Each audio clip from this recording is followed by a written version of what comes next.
Ubushake mu bisanzwe ubushake bujanye n'amabanga mpuzabitsina ni ikintu umuntu yarimanwa, ni ikintu ndemanwa. Isigura ngo iyo habayeho imigenderanire hagati y'abantu babiri badusangiye igitsina, umugabo n'umugore, umuhungu n'umukobwa, hateza kubaho kuvuka kw'icyo cyifuzo. Kurangiza vuba mu bisanzwe igihe mwatanguye igikorwa cy'amabanga mpuzabitsina hagati yanyu babiri mwese muteza gukora gushikaho umwe wese yumva yuko ageze ahantu anezerewe, yumva yuko atangorana gifise. Mu gihe rero umwe aza guheza mu mwanya muto uwundi akiri muri bezo akibikeneye, urumva wa undi yatangwa guheza abahejeje n'ingoga, kuko guheza n'ingoga no kuheza mugenzi wawe nawe agikeneye yuko igikorwa kibandanye. Masturbation yakozwe umwanya munini iratuma umubiri utakaza ubushake n'inguvu kuri icyo kibazo. Icyo gituma icyo ari ikibazo gihambaye cyane. Akamenya ko afise ibivyimba mu gitereko, afise ibivyimba mu dusabo, les kystes ovarien canke syndrome des ovaires polykystiques, kuko afise izo ngorane nta bushake agira. Ku badamu bafite frigidité, afise ibivyimba mu gitereko ntashobora kuronka rujya ruziri ruba mu gihimba cy'ironda.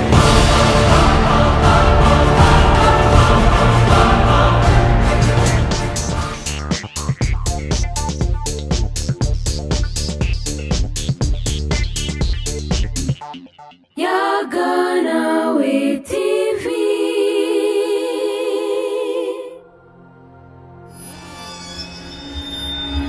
Turabaramukije mwiriwe bakunzi ba Yaganawe TV, umwe wese ahahereye mu mpande zine zigize isi. Ikiganiro ni Chuck Indeni Friday none nkuko vyama bisanzwe, televiziyo yayindi ni Yaganawe TV. Nkuko mwamubizi ture vendredi twama turi ngaho imbere yanyu tubaha ibintu bimeze neza cyane mu biganiro Friday none. Sinama DJ nyirejewe Alan na mandi kumwe na mugenzi wanje Nina Merveille. Kamazi ndamwe kazi na karibu kuri televiziyo Yaganawe TV. Coucou le monde, j'espère que vous allez bien. Moi je vais très bien. C'est Nina Merveille twatanzicanye abanyibagiye. Ndakwibutsa ko turi kuri Yaganawe TV mu kiganiro Friday none kibafasha kwinjira muri weekend neza cyane. Bien, merci beaucoup. Nkuko mwabidusavye, nkuko twama twabivuganye kenshi, twarabwiye yuko muri Friday no tuzoza turabaha ibintu bigiye bitandukanye, content zitandukanye. Twabemeye ko na rimwe tuzoba tugenda kurondera abatumire bamwe bagire ico batubwiye ku masije amwamwe tuba twazanye. Uheruka twarakoze ku kiganiro cavuga ibijanye n'imiti kama ifasha abafise ikibazo ngo co kurangiza vuba. Twaragerageje kuvuga bike twa dushoboye, ariko murazi yuko twabemereye yuko tuzorondera umuganga abizi yabinonoswe. Uno musi rero twamugendeye aho twagiye kuganira nawe, twagiye kumubaza ibibazo bigiye bitandukanye, ibibazo bimwe benshi mwibaza, ibibazo mugenda marahura navyo mu buzima butandukanye. Nina, ni gike babwira bitegike ku mutumire wacu? Bon, bref, jewe nagomba ndakubwire nti urangiza vuba canke ngira ubushake. Kimwe mu byo bibiri, make sure yuko wongeje volume neza canke uri ahantu neza wicaye, kuko ibigomba bivuga uno munsi nibaza yuko ari inyishu finale. Rafo pasi twaravuze ibitandukanye, ariko nivyo twari tuzi nka jewe na Ana. Reka rero twabarondereye umuganga kugira ngo adufashe kubimenya neza, ntituzofate imiti tutazi ico turwaye canke byinshi turaza kubyumva, ariko wewe gumana natwe. Avuga ko twakira umutumire wacu, making ashobora ko amaze kugira sabone. Umaking neza yuko commentaire wama ukora twandikira utubaza ibibazo nkuko benshi badusavye. Uno munsi urabona ko twatanguye kubikora, ukabuteragira sabone ifyo ndagwa kengere, hama partage na nyirakeneye kugira iki ntiwisangize uno munsi ikiganiro kiye kuvura imitima ya benshi n'abari bafise ingorane. Commentaire turababwiye ko ari kibanza ciwanyu, nakajeme ugira utwereke yuko uba uri kumwe natwe. Tubibutse kandi ko turakoresha YouTube gusa, turakoresha na page ya Facebook ya Yaganawe TV. Genda naho nyine uhagire suivi kugira iki ibiganiro bize biragenda neza cyane. Reka rero duhe ikaze ni karibu umuganga wacu kuri Yaganawe TV. Muganga Epibode turagwaye kaze na karibu kuri Yaganawe TV. Nkuko twariko turabivuga mu gutangura ikiganiro, twariko turavuga ko dushaka ko muza gusigurira abantu benshi, mubahe ubumenyi, mubahe ico benshi batariko baramenya cyane mwino misi ahanze kubijanye n'ubuvuzi kama. Hanze tugenda turumva bavuga ngo imiti ifasha abagabo kongera imbaraga zo kurangura amabanga mpuzabitsina canke kubatagira ubushake mwico gikorwa. bikorwa mbese no ku bakenyezi wo bwira iki ariko yadukurikirana ku kijanye kwanza n'ubuvuzi kama. Murakoze cyane. Ubuvuzi kama n'uburyo bwo kuvura indwara dukoresheje ibimera, ibifungurwa, ibintu bitandukanye mugabo bitakiye mu mahinguriro ngo bibe ibintu byahinguwe. Mu Gifaransa bavyise traitement des maladies par des produits naturels mais à base des preuves scientifiques. No kuvuga iki? Ibintu bitandukanye, indimu, igitunguru, tungurusumu, sezame n'ibindi byose birashobora kuvura indwara. Ibiti tubona nka moringa, igisuru, tevere n'ibindi birashobora kuvura indwara. Abahinga rero baba barashize habona uburyo bishobora gukoreshwa. Kozoroji, urugero wo kwihereza ibihe bitandukanye wo byihereza cyangwa utobyihereza ku buryo ushobora kumenya ati umugwayi agwaye indwara iyi arashobora gukoresha iki kintu muri ubu buryo hanyuma kikamufasha ku ndwara yiwe. Rero ubuvuzi kama n'uburyo bwo kuvura indwara kandi bwemewe n'ubushakashatsi dukoresheje ibintu kama bisanzwe bimenye biri mu bidukikije. Dushobora kubishyira mu migwi, turashobora kuvuga nk'imigwi itandukanye. Hari uburyo bwo kuvura indwara ukoresheje ibifungurwa bavyita nitritherapy. Ibifungurwa ibiturya, ikaroti, byane ko ndavuga bya tungurusumu, ibitunguru, biharage, umuceri birashobora kuvura. Hari byo bita phytotherapy. Ni bimera ibibindi by'ibiti n'ivyatsi abantu babona. Hari byo bita hydrotherapy no kuvurisha amazi. Hari byo bita aromatherapy no kuvurisha ibintu bijanye n'ibiterwa bihingurwamo amavuta canke ibindi bintu bitandukanye bimeze nk'amavuta canke amakreme canke amaparufe. Donc ibiri ubwoko bwinshi biri mu madomene menshi nivyo navuga ko bijanye n'ubuvuzi kama. Turumva yuko ubuvuzi kama ari buragutse cyane, ni burebure gose kandi done ku buvuzi kama hamwe n'ibi buvuzi twavuga bwa gisirimu mu biciye mu mahinguriro, itandukaniro rihari nirihe? Murakoze. Itandukaniro rihari nuko ubuvuzi buciye mu mahinguriro usanga ari ibi binyene bahinguye. Ivyo nyene ndiko ndababwira, ibiti, ibifungurwa, ibimera barabihingura mu ugasanga bashizemwo ibindi bintu no kwita mu kibazo sinzi no vyita produits chimiques canke ubumara uza gutuma iyo miti igira amadoze akora mu bundi buryo. Ubuvuzi kama nabwo dukoresha ibinyene mugo tukabikoresha bitahinguye muri ubwo buryo, biyahinguye mu buryo artisanal kama busanzwe. Ariko ikintu kinini bihuriyeko nuko umuvuzi kama abikora neza hamwe n'umuvuzi w'ikizungu abikora neza. Bose bahuriye ku bintu bita physiopathologie du corps, kwiga ingene umubiri wubatse n'ingene ukora n'ingene ugwara.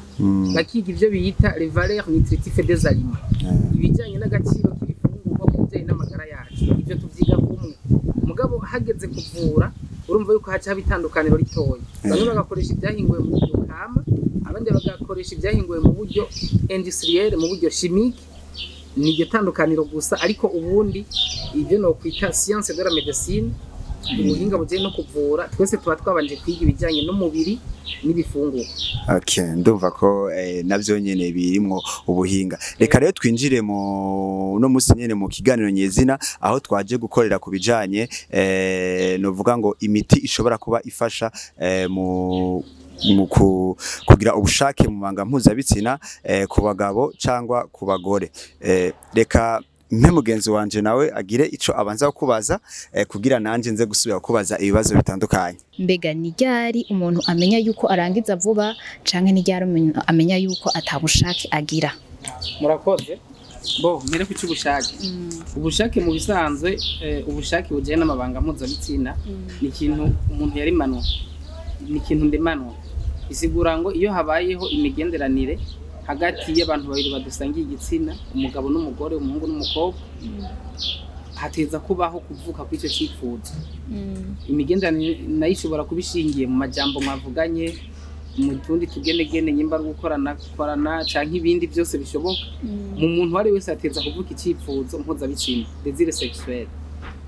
Hanyuma uko mubandanya mutera imbere muri icyo gikorwa nk'abubakanye, ibyo muza kubandanya mukora byose bijanye no gutegura icyo gikorwa biza gutuma habandanya kubaho ubushake bwiyongera. Ubushake bwiyongera bushikanaho mwumva yuko mugeze mu munezero mwinshi muri mwebwe utuma mukora icyo gikorwa neza.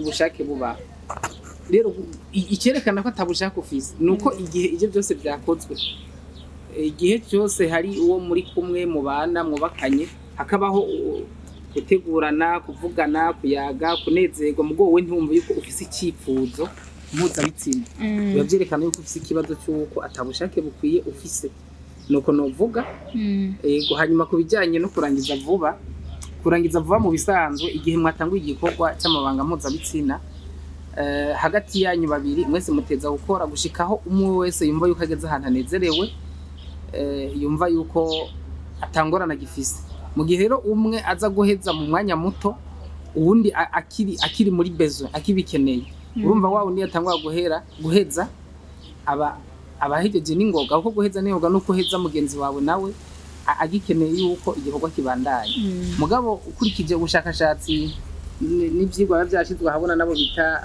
abasexologue nuko berekana yuko nibura uwo mwanya muto ushoboka boja munsi y'iminota hagati y'itanu na 10 uwo ni uwo mwanya muto ushoboka umuntu agiye munsi yawo mu byukora bafite ikibazo hanyuma urumva iyo bimeze neza umwanya ushobora kuba munini cyane mugabo hagati y'iminota 5 na 10 mu byukuri umuntu afite ikibazo bita kurangiza vuba ivyo bita ejaculation précoce sinzi ko nishuye neza ego reka tuce tubabaza mbega byoba biva kuki ivyo byose okay haba kubijanye no kubura ubushake hamwe no kurangiza vuba biva ku mpamvu nyinshi novuga zimwe muri zo cyambere mbo sinzi ko munyemerera nkabanza nkavuga mu buryo bw'ikora ry'umubiri physiologique ingene icyo cyifuzo kibaho mu bisanzwe hari imvugo ikunda kuvuga ngo ibintu byose ni mu mutwe iki kintu kijanye rero n'icyifuzo mpuzabitsina hamwe n'amabanga y'abubatsi bishingiye umugabane munini mu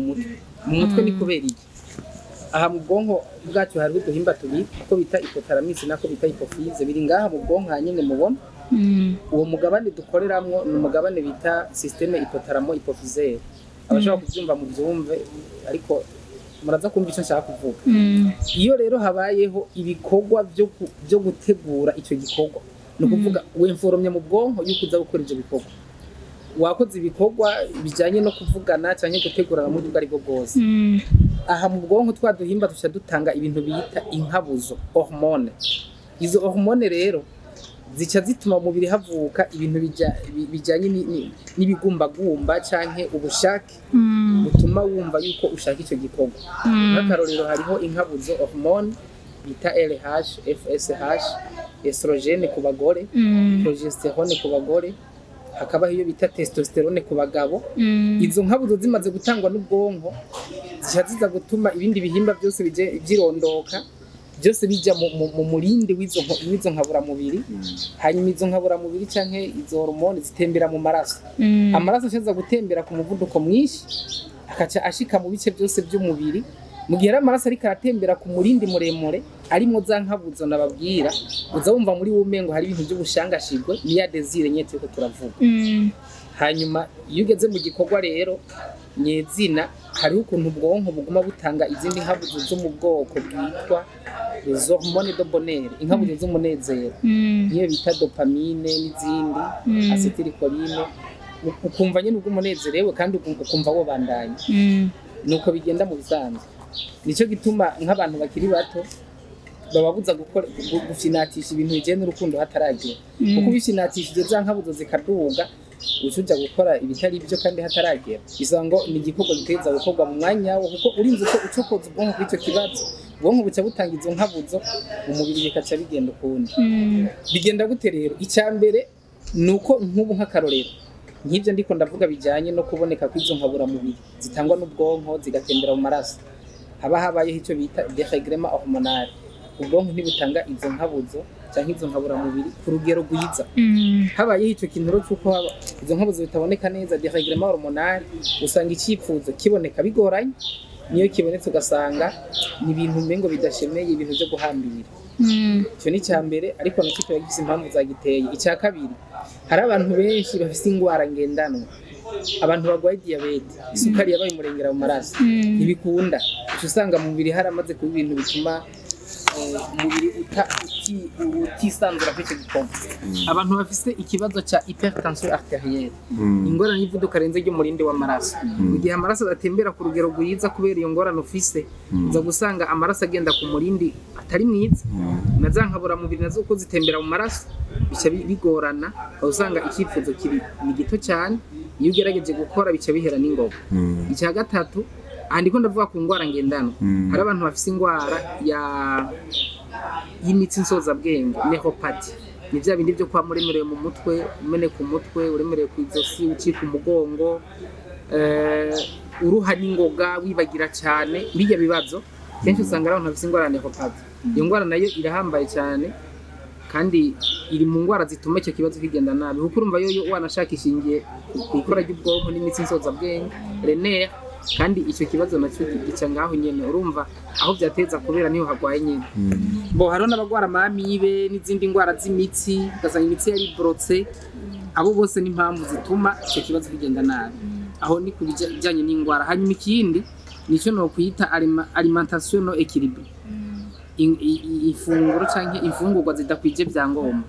Mu bisanzwe umubiri wacu ukeneye ibintu wakira buri munsi kugira wiyubake neza. Turakeneye proteine, turakeneye ibinure, turakeneye insanganyangaburo bazita vitamine, turakeneye iby'inyunyu, sere mineho, turakeneye n'ibindi byinshi.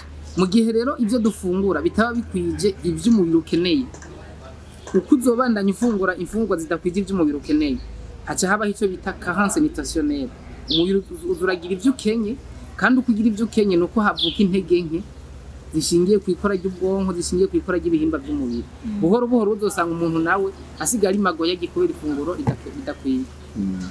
Mvuga ikindi nibijanye na hariho abajene benshi abakiri bato bikunda gukarira bagize ibintu bita kwikinisha masturbation. Yakozwe umwanya munini iratuma umubiri utakaza ubushake n'ingufu kuri icyo kibazo. Icyo gituma icyo ari ikibazo gihambaye cyane, bisaba ko abantu bakamenya uko niba bikora uzo buri kuninezeza mu mwanya mugo muri kazoza bizokugora. Hanyuma ikindi norangiriza ko ni kubijanye n'icyo no kwita predisposition génétique, no kuvuga hari abantu muri ndemanwa yabo bavuka bafise icyo kibazo c'intege nke kwiyo ngingo bivaye n'ukuntu bavutse akaronda n'ibindi. Ni bice bike by'abantu mugo navyo birabaho, ugasanga nta ngwara urwaye, iyo masturbation ntayo wakoze, nta yindi ngorane ubona ufise, mugo ugasanga biranka. Ni icyo kibazo mvukanano. Muri make nivyo navuga. Murakoze. Murakoze kubasigurira cyane ariko badukurikirana ko ingorane ziva ko abantu benshi meko mudukurikirana muriko murumva yuko bimwe mwahora mwibaza bitandukanye n'ivyo muganga adusiguriye. Reka rero tuce muganga tukubaza ikibazo, none izo ngorane zose muzipima gute? Umuntu amenya ko afise ikibazo ryari iyo bimeze gute? Nkamwebwe nk'abaganga bavuza imiti kama, mu bipima gute kugira mu guhereza tuze kuzozera mu bijanye nuko umuntu yo kwivuza, mu bipima gute? Murakoze. No kuvuga iki, twebwe mu gikorwa cyacu cyo kuvurisha ibimera cyangwa ibifungurwa, iyo wakiri umuntu afite ikibazo nk'icyo ntushobora kucyo kumuha umuti, kuko bisaba kubanza kumenya ni kubereka afite iyo ngorane. Mu yandi majambo, ikintu gihambaye dukora ni ikiganiro n'umurwayi, entretien canke consultation. Mu kiganiro n'umurwayi uramubaza byose, hanyuma wowe rero nk'umuhinga ubuzi kuvura, ubuzi ngene umubiri ukora, mu byakubwiye byinshi uraza kumva impamvu yatumye habaho ikibazo. Nk'akarorero natanguye ndababwira ibijanye n'inkaburamubiri, les hormones. Dufate nk'umuntu yamana stress, yamana agahinda n'imibabaro, ibyipfuzo byamunyoshe mu bwenge ku buryo tigera agira umunezero. Iyo ameze uko, izo hormone zijanye n'amabanga abubatse n'umunezero ntizibaho, bisigura ngo uwo muntu ageze muri icyo gikorwa bizokwanga. Rero ntushobora kucufata umwaka bido k'umuti ngo agenda n'ubizoca bihera, ahubwo ukeneye kumukora icyo bita traitement psychologique, kumufasha no kumwereka ingene akwiye guhindura ubwo buryo abaye